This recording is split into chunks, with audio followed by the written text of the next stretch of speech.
Hey, what's up, everybody? Welcome to my channel. My name is Paul, the Canadian Snowman, here once again with another amazing video. We're doing Vikings. Vikings are awesome because I watched the television series, the entire thing, and so I know pretty much exactly what's going to happen because, TV shows are always 100% true, 100% accurate, and so I feel like I'm cheating here by doing a video that I already know the outcome to. But yeah, somehow I think I'm gonna get some comments saying, well, TV show's not really that accurate. I'm assuming like the names in that show are accurate, like Ragnar Lothbrok and stuff like that. I'm assuming like he was a king or leader back in the day, and they just didn't make names out of thin air. So I'm assuming the names are right. As far as the rest goes, I'm not 100% sure, but maybe. I guess I'll find out. The Great Heathen Army. Battle of Ashdown, 871. Okay, basically, now I'm finding out basically when the Viking period is. So, okay. Haven't really done a video on this time period before. We've done around,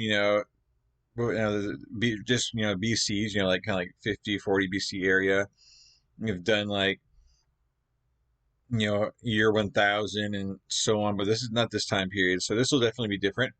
And yes, I did use a picture right here from the TV show Vikings. And by the way, if you haven't seen that TV show, you're missing out. It's an amazing show. Because when I searched for pictures, obviously all I got was a million of these things, and I figured, why not? They look like Vikings, at least, right? I mean, I'm sure the TV show tried to get the look accurate, right? So they had some cool pictures from the TV show, so I just picked one. No one pays attention to what I put over here anyway, so it doesn't really matter. But yeah, anyway, I'm super excited about this. I've been wanting to do Vikings for a while. I figure now is as good a time as any. It's only, I think, 3 episodes, so that's a cool, nice small series, and yeah, I think it's a lot of people. Everyone likes Vikings, right? I mean, everyone is interested in this, right? Or is it just me? I am. And that's all that counts, right? But anyways, yeah, we're going to jump right into this, guys. Please hit that like and subscribe button below, please, and thank you. And we're going to jump right into the Vikings. And I wish I had, like, that horn hat, whatever it's called, I feel like I'm missing out. I should have that hat on, but I don't have one. So anyways, I want one of those Viking shields to I would definitely, like, put up on my wall here with my Zelda shield behind me. That'd be really cool. But anyways, yeah, we're gonna jump into the video. This is from Kings and Generals, amazing channel. Do a lot of their stuff, and those who've been to my channel already know this.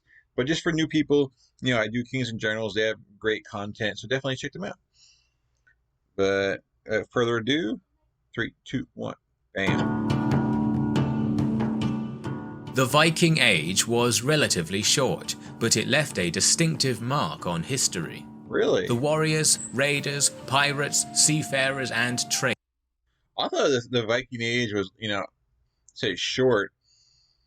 I figured it was pretty long.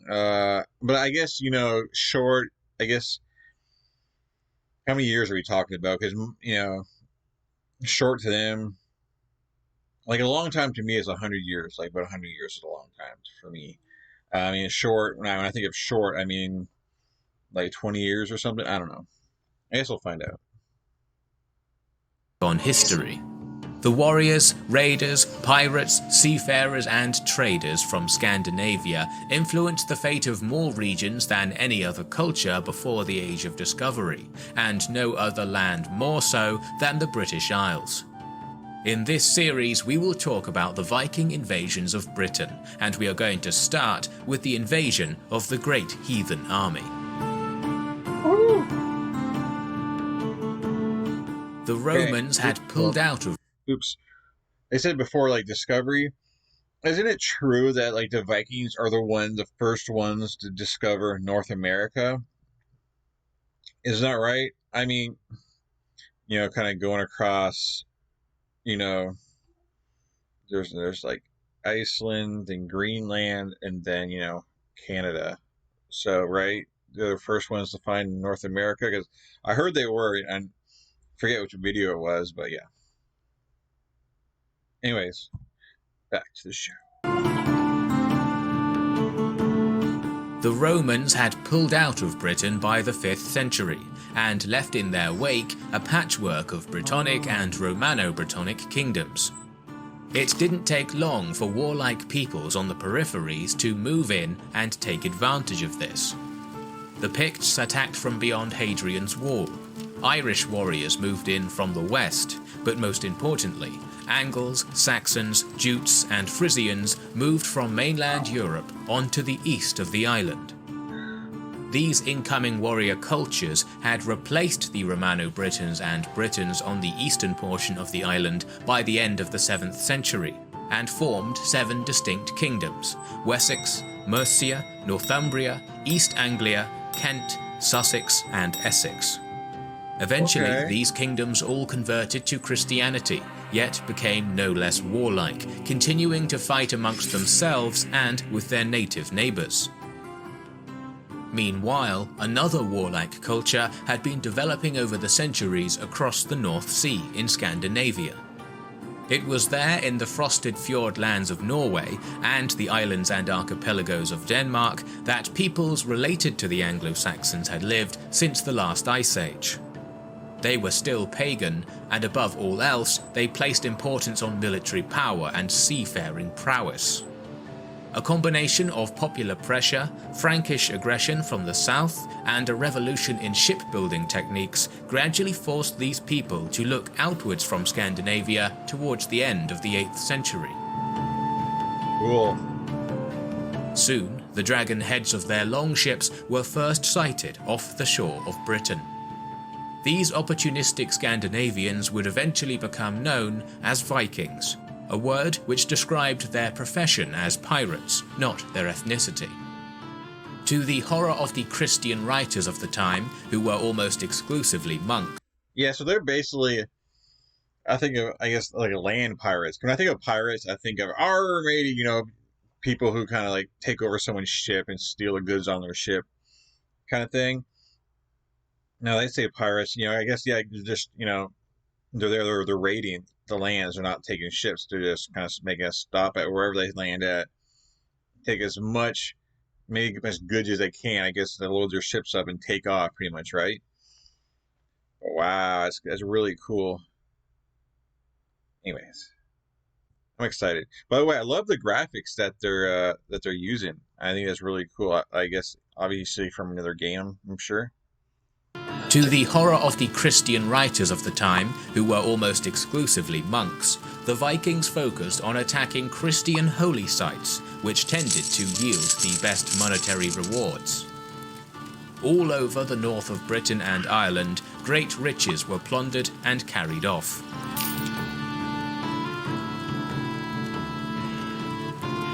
However, their tactics began to change. The most ambitious began to overwinter within Britain, and settlers from Norway began to either replace or subjugate the existing populations on the Faroe Islands, Orkney, Shetland, and in areas of Ireland.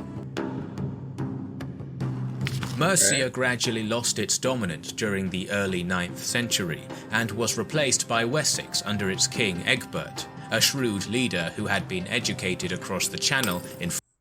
Okay. I'm sorry, I'm probably going to refer to the TV show many times, but they are using names from the TV show, so that's kind of cool. And the names of the areas, the towns are the same areas they name in the TV show. I think that's cool. So basically, I'm sure that's probably the only thing that's the same from the TV show is just the names of the land and the people. Obviously the storyline no one's going to know about, so I just want to point out that's cool. I'm glad they did that. Well, I say I'm glad they did that. I'm glad that's true, I should say. Under its king Egbert, a shrewd leader who had been educated across the Channel in Francia. Egbert was all too familiar with the Vikings and fought a number of battles against them during his reign, most notably at Carhampton in 836.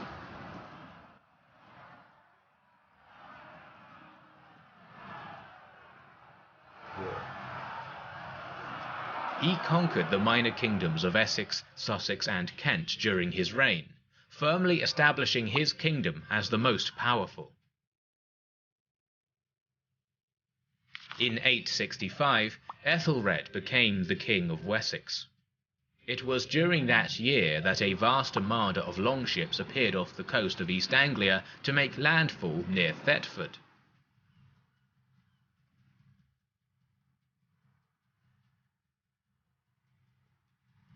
This was unlike any Scandinavian raiding force seen previously. It was made up of hundreds of ships, carrying an international army of Danes, Norsemen and Swedes. To the horror of the Christian writers of the time, who dubbed it the Great Heathen Army, they had come together from Ireland, Frisia, Francia, Scandinavia and Pictland to launch a full-scale invasion of the Anglo-Saxon kingdoms. Initially, the army seems to have been led by 3 war leaders. According to the Norse sagas, these were the sons of the legendary Viking Ragnar Lodbrok, Ivar, Halfdan and Ubba. Yes. And they had come to England to avenge the death of their father, killed by the Northumbrian king Aelle. It is just as likely, however, that the invasion was the natural culmination of decades of raids by ambitious warriors who now saw a way to carve kingdoms out for themselves. After landing in East Anglia, they forced the local king Edmund to give them horses and supplies before they marched north to capture the capital of Northumbria, York. After this battle, Northumbria would become a bastion of Scandinavian culture for the next 2 centuries. After ravaging Northumbria, the army again went on the move, likely gathering more and more warriors to their banners from all over the Scandinavian world as word spread of their victories. Here we go. They marched south into Mercia and captured the town of Nottingham.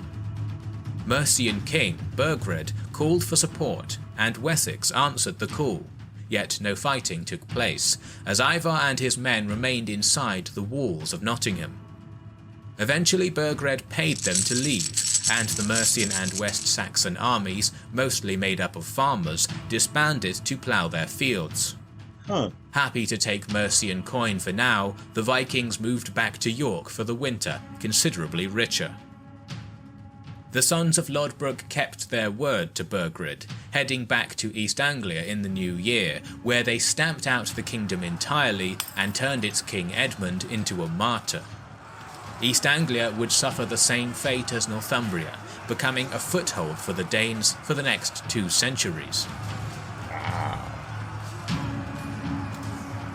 In 870, the army split, with some remaining in their new lands in Northumbria and East Anglia, and others, like Ivar, going elsewhere in Britain to conquer other lands, in this case the kingdom of Altclud in southern Scotland. That's cool though, man. I guess the brothers, man, all sticking together here, and they're taking over a lot. I'm assuming like this is what is obviously is like Scotland today, right? You know, north of Britain is Scotland, right? Anyways, back here, but man, the Vikings are taking over right now. I'm curious to see, you know, how this kind of plays out for the rest of Britain here. This is so cool, man. It was Halfdan who took centre stage at this point, as he led part of the army south, bypassing Mercia entirely to raid deep into Wessex. Halfdan, along with another warlord, Bagseg, made straight for the town of Reading, where they fortified themselves to wait for the inevitable West Saxon counterattack. King Aethelred and his brother Alfred gathered up their levies and made for Reading. Together they attacked Halfdan's men at Reading on the 4th of January, but suffered a minor defeat.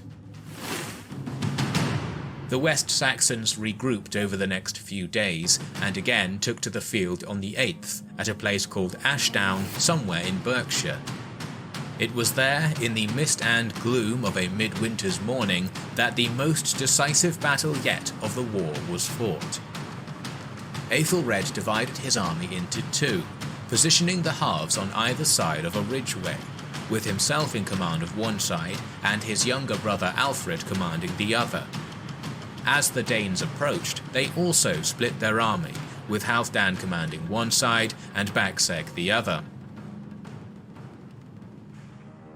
Alfred and his contingent watched on from behind their shield wall as the Danes drew closer.